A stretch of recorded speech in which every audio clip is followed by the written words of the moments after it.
So I kind of want to talk about some personal stuff now. This is my dog, Hanisha. She is a Siberian Husky with beautiful eyes, one red and one blue. We've had her for about 10 years.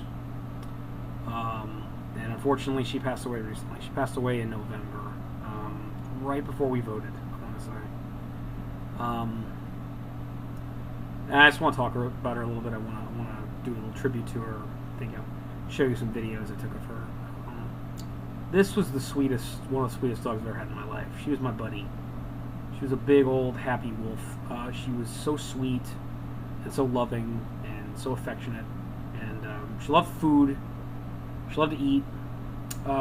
She was actually, my stepmom, Sammy, did a pretty good job of actually training her and teaching her to shake. We had a tendency to spoil her a lot. We gave her a lot of cook for the dog every now and then. When she was young, she's a sled dog. She's a husky. So when she was young, she would like to run in the yard like crazy, and like get you to chase her around. We found her actually. My dad's got property in Costa Rica, and he was down there, checking on it. And some friends of us down there had this dog, and that they didn't know what to do with, and they're kind of keeping her in a crappy little shed with a bunch of tools around. It was like kind of a rough place to keep the dog. And he thought she was just a beautiful, sweet dog, so he said, "I'll take the dog home." So he took her home, and we just fell in love with her. And she was just a sweet, wonderful companion. She was also kind of like an alpha dog. So back in Costa Rica, she was a bit of a nuisance because they called her the chicken eater, because all of these ticos running around having like roosters and chickens, and they would just wander near her, and she'd eat them like nothing. And she was like, I remember like one time, I think a baby squirrel was blown out of a tree, and she found it. I found it because she attacked it. It was like she was got a little bit of a hunter in her. Which is unfortunate. The baby squirrel was cute and didn't really want the squirrel to get hurt, but dog, what do you want? She loved people. She was very affectionate with people. She loved getting petted. She would always just roll in her belly and let us rub her tummy. She was just a very affectionate, sweet dog. And she didn't get along with other dogs at all. She had to be in charge. She had to be the dominant dog, and it was like, so I keep running this thing where people like you run into other people walking dogs in the street, and it's like, oh, let's our dogs talk, and it's just you're asking to get sued. You're asking to sue, or at least when you have a dog like this, because what Hanisha would do would stare down the dog and then try to bite them to let them know I am in charge. And it was just like, it was better. Now let's just keep the dogs away from each other, because especially because she was really strong, and at a certain point you really couldn't control her. Let's just not go there. She was a tough dog. She was very sweet, very affectionate.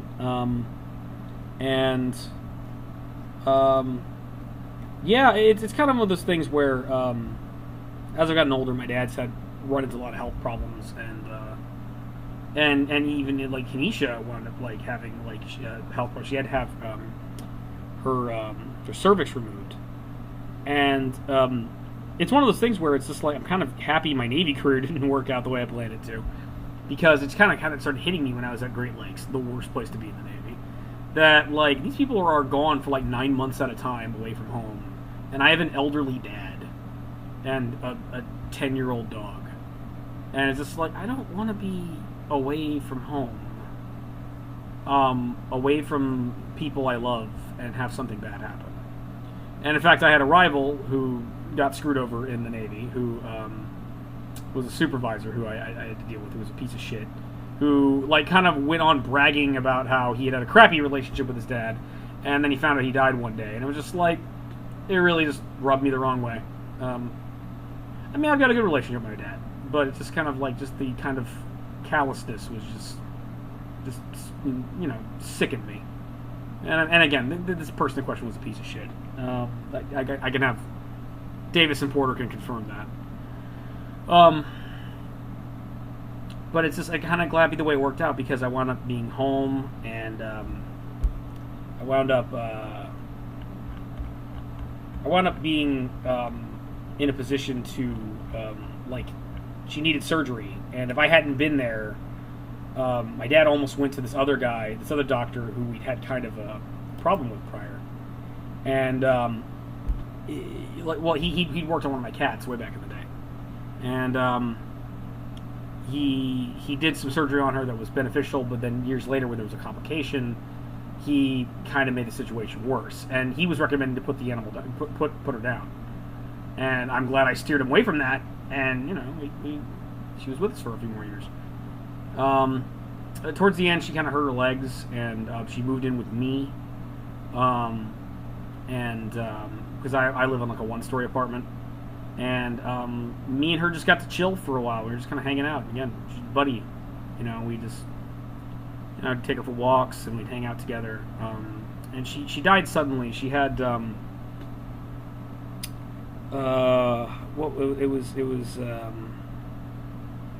it's not appendicitis, but it was like some kind of situation where like her spleen had problems, I want to say, and it just kind of came out of nowhere, and we kind of rushed her to the vet, and there was basically nothing they could do for her. I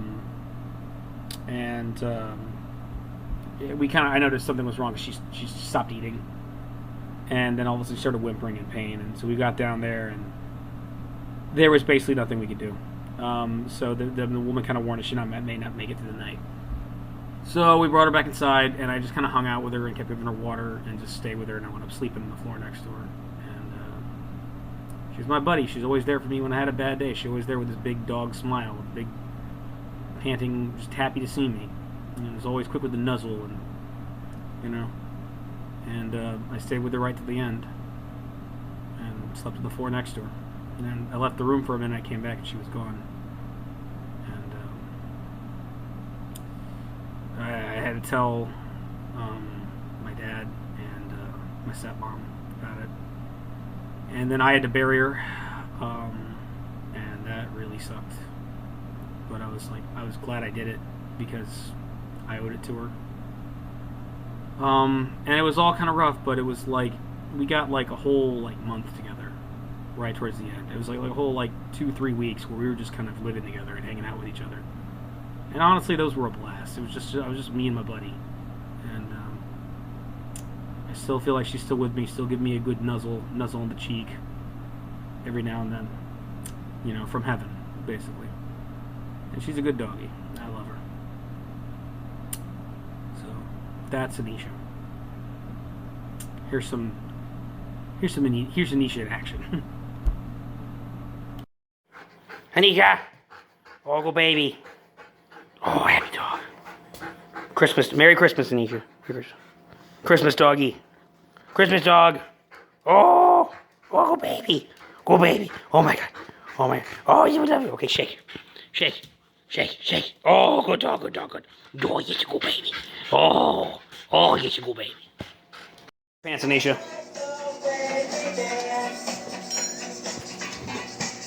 Shake your pants, Hanisha. Oh, go, baby. Happy doggy. Oh, snuggle. Oh, go, baby. Oh. Go, baby. Oh. I'm not petting you enough. Oh, go baby. Okay. So I don't know if I have any pictures of these guys, but my sister, we had a bunch of cats in our house. And these cats have long passed on because that was many years ago. But it's like my first cats were 2 female cats, Harry and Harrietta, and my sisters called the first one Harry because they thought she was a guy. And she wasn't. She was a chick, but whatever. So Harry was a very cynical Garfield-ish cat. She was a calico. She had white fur and black and brown fur, and she was very grumpy, but she was very sweet, and she was a good kitty. Just very, very cynical, fun cat. In her old age, she would like to just kind of like sprawl in like the yard, and just not even like insert everything right, just like flop, just like passed out. It was the cutest thing. She was a good cat. Harrietta was, I think, and she was a cat that basically came from some kind of an abusive household. So she was very quiet. She kind of liked to hide underneath the beds and things like that, and really didn't like to come out in public. She was kind of nervous. But every now and then she'd come up, like, sit on a bed, and she'd let you pet her. And she was very sweet kitty cat. And she's a good kitty. She was a orange cat, orange kind of golden colored cat with white fur.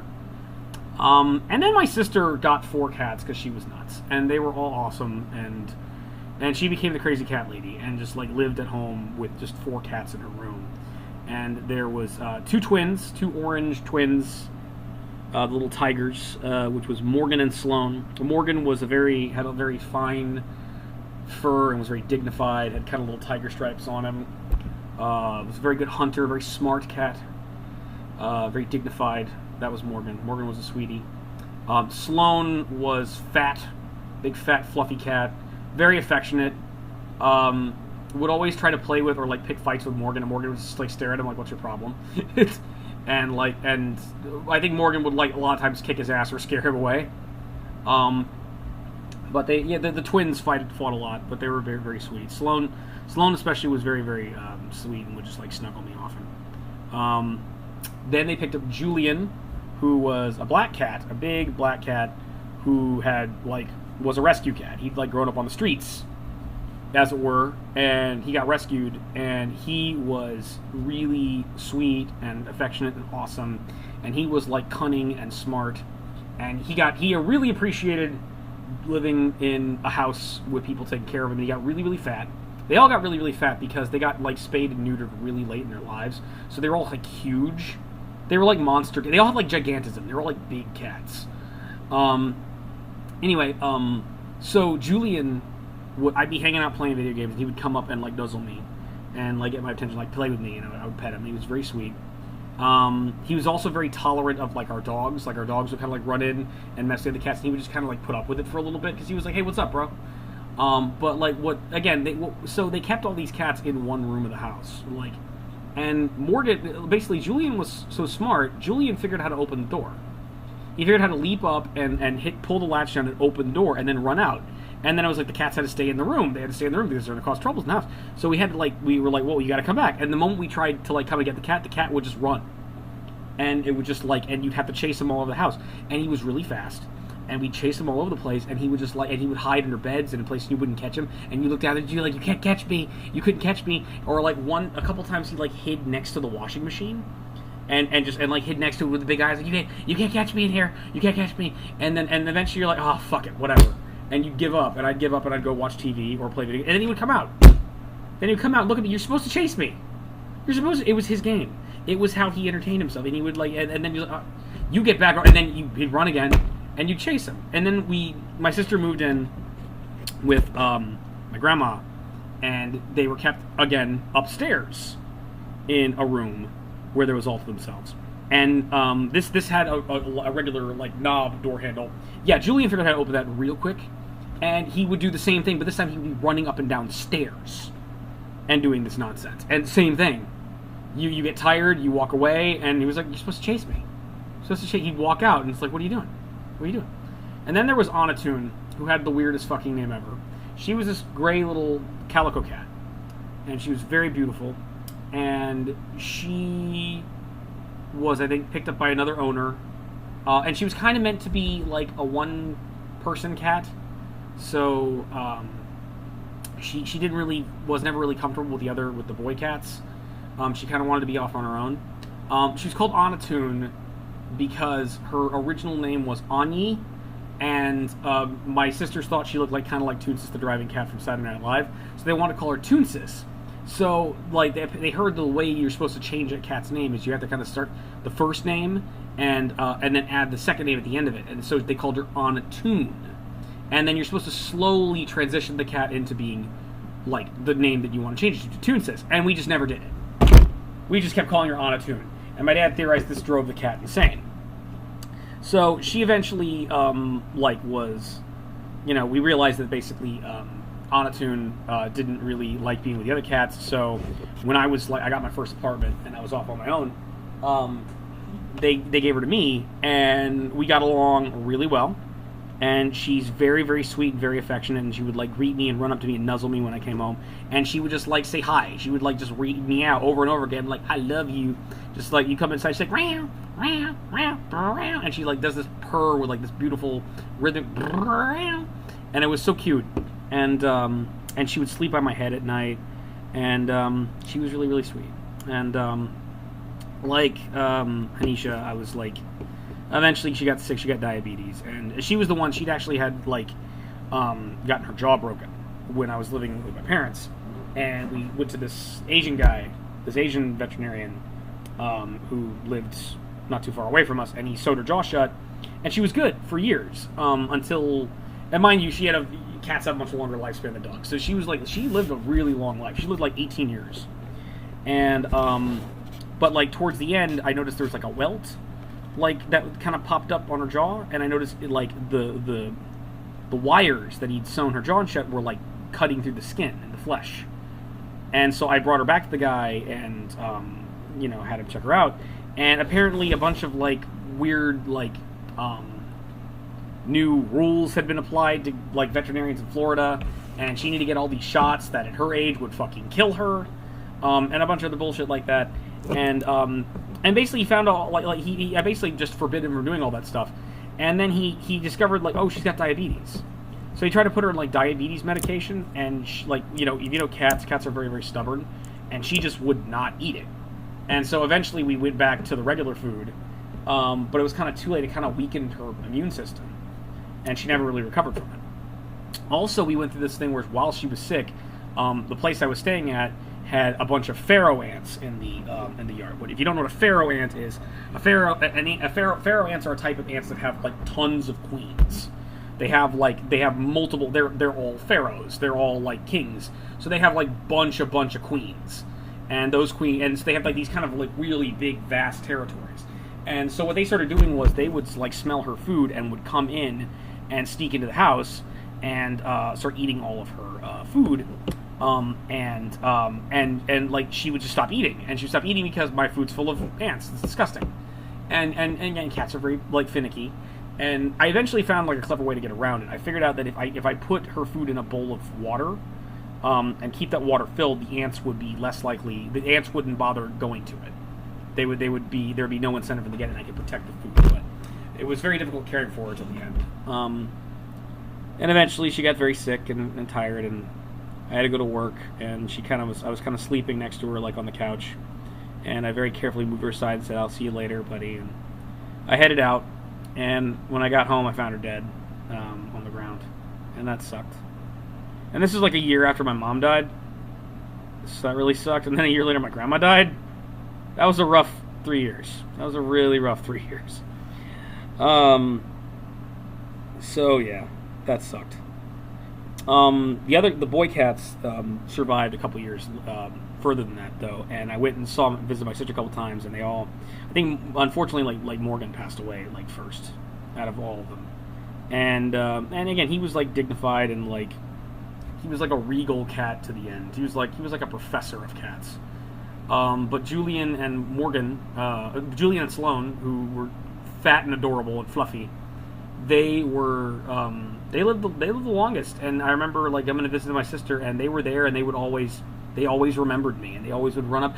We haven't seen you in so long, and they would come up and they'd nuzzle me, and I would just hang out with them and just pet them for like hours. And eventually they passed away, and my sister talked about it, and that sucked.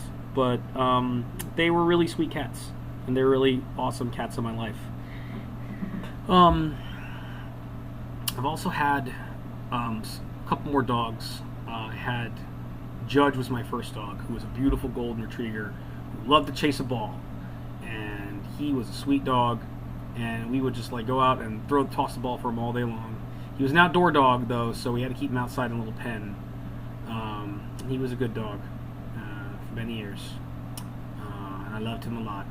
And I think like he was the first like animal we saw that we had to put to sleep towards the end, unfortunately, because I think he had some kind of like stomach cancer or something they couldn't treat. And I kind of just like after that I kind of like, you know, I've kind of reached a point where it's just like I'd rather let nature take its course than just kind of just giving up on the animal. But I don't know. But he was a sweet dog. We had many good years together, and he was always happy chasing the ball.